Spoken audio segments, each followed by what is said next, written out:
అధ్యక్ష, వెంకటేశ్వర స్వామి అంటే నాకు ఒక భక్తి. నాకు నిద్ర రాకపోతే ఆయన తలుచుకోవడం నిద్ర లేసి ఒకసారి పూజ రూమ్లోకి 2 నిమిషాలే పూజ చేస్తాను. నా పూజ కూడా ఎందుకు ఈ మాట చెప్తున్నానంటే పబ్లిక్ కూడా అర్థం కావాలి. నేను ప్రజా రాజధాని అమరావతి, దేవతల రాజధాని అమరావతి, కలియుగ దేవుడు వెంకటేశ్వర స్వామి. ఆయన ఈ రాష్ట్రంలో ఉండడం మన అదృష్టం. హిందువులు ప్రపంచంలో ఎక్కడున్నా వెంకటేశ్వర స్వామి దర్శనం చేసుకోవాలని వచ్చి జీవితంలో 1 సార్లు 10 సార్లు దర్శనం చేసుకొని వీళ్ళ బాధలన్నీ వాళ్ళు ఆయనకి చెప్పుకొని పోయే పరిస్థితి. ఇటీవల ఒక భక్తుడు నా దగ్గరికి వచ్చి, నేను ఆయన భక్తుడిని, అది కూడా జైన్, నేను ఆయన ఎప్పటికీ కోరుకొని ఏది చేసినా చేస్తాను, ఇటీవల వ్యాపారం చేశాను, ఆయన తలుచుకొని వ్యాపారం చేస్తే నేను ఒక 20% అమ్మితే దగ్గర నాకు 20-30% అమ్మాను. అజ్ఞాత భక్తుడు, నాకు ఒక 5,000 కోట్లు వచ్చింది. ఇదంతా వెంకటేశ్వర స్వామి వల్ల వచ్చింది కాబట్టి ఆయనకు 122 కేజీల బంగారం ఇవ్వాలని మొక్కున్నాను. తిరుమలకి వచ్చి అడిగాను. అడిగితే ప్రతిరోజు వెంకటేశ్వర స్వామి 121 కేజీల బంగారం పెట్టుకుంటాడని తెలిసింది. ఈ సందేశం సాక్షాత్తు వెంకటేశ్వర స్వామి నాకు ఇచ్చాడని ఆ భక్తుడు చెప్పినప్పుడు ఎంత నమ్మకం ఉందో అర్థమైంది అధ్యక్ష. ఇది ఒక ఎగ్జాంపుల్ మాత్రం. అలాంటిది ఈరోజు అక్కడ జరిగింది. మనం ఆ రోజు చెప్పకపోతే మన మీద అపచారం.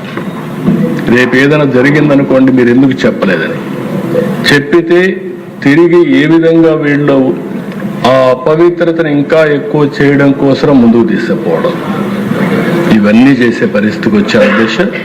ఇది కరెక్ట్ కాదు. నేను ఒకటే హామీ ఇస్తున్నా, రాష్ట్రంలో ఉండే అన్ని దేవాలయాల్ని ప్రక్షాళన చేశాం. ఎక్కడ అపవిత్ర జరగడానికి వీలు లేదు, ఎవరి మనోభావాలు దెబ్బతినడానికి వీలు లేదు. ప్రతి ఒక్క దేవాలయంలో పవిత్రత కాపాడే బాధ్యత ఎన్డీఏ ప్రభుత్వం తీసుకుంటామని మరొక్కసారి ప్రజలందరూ కూడా విజ్ఞప్తి చేస్తున్నారు. ఇంకొక పక్కన అధ్యక్ష, ఒకసారి చూస్తే బాధ వేస్తుంది. వీళ్ళ యొక్క బిహేవియర్ చూస్తే కూడా ఆశ్చర్యం వేస్తుంది. కల్తీ లడ్డుకు హెరిటేజ్ ఎందుకు తీసుకొస్తారు అధ్యక్ష? నాకైతే అర్థం కాదనమాట. నాకు ఇలాంటి ఆ రోజు వివేకానంద రెడ్డి, నేనే ముఖ్యమంత్రి, చెప్పకపోతే ఒక బాధ, చెప్తే ఒక బాధ. ఆ రోజు నిద్ర లేశాను.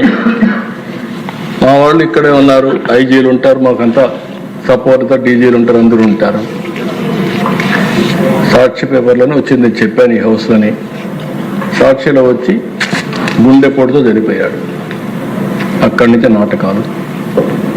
నెక్స్ట్ డే సాక్షాత్ ముఖ్యమంత్రి చేతిలో కత్తి పెట్టి నారాసుర రక్త చరిత్ర. ఏ ఫిక్షన్లో కూడా రాదనుకుంటాను ఇవి. అంటే ఒక వ్యక్తి చేసిన నేరాన్ని తప్పించుకోవడానికి, ఎవరి మీదైనా తోసేయడానికి సాహసం చేస్తే ఏమనిపిస్తుందో నాకు అర్థం కాదు. ఇప్పుడు హెరిటేజ్కి ఏం సంబంధం నాకైతే అర్థం కావడం.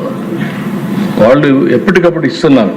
నేను ఎప్పుడూ చెప్పేవాడిని, మేము రాజకీయాల్లో ఉన్నాం, మీరు వ్యాపారంలో ఉన్నారు. ఒకవేళ కరెంటు కూడా అక్కడక్కడ మీరు గుర్తుపెట్టుకోండి, వాళ్ళే వచ్చి అవి డైరెక్ట్గా లైన్ ఇచ్చి ఇల్లీగల్ కరెంటు వాడుతున్నారు, మేము మీద పెట్టే పరిస్థితి వస్తుంది. ఒకసారి మేము మేనేజర్కి చెప్పి చెక్ చేసుకోమని చెప్పే పరిస్థితికి వచ్చాం. ఒక నేరస్తులు ఏ విధంగా చేస్తారు, ఇది ఒక ఎగ్జాంపుల్ అని చెప్పి మాత్రం నేను తెలియజేస్తున్నా. నాకు తెలిసి మాత్రం వాళ్ళే చేసుకుంటారు, కౌంటర్ చేస్తారు. హెరిటేజ్ ఇంతవరకు ప్రభుత్వం యొక్క ఒక్క పైసా కూడా ఎక్కడ అడిగింది లేదు, భవిష్యత్తులో అడగరని చెప్పి నేను ఆశిస్తున్నా.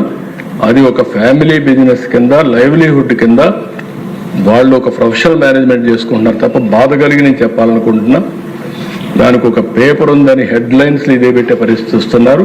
అంటే వీళ్ళకి ఏంటంటే డ్యామేజ్ చేయడం, బ్రాండ్ డ్యామేజ్ చేస్తే దానివల్ల వాళ్ళకి నష్టం వస్తుంది.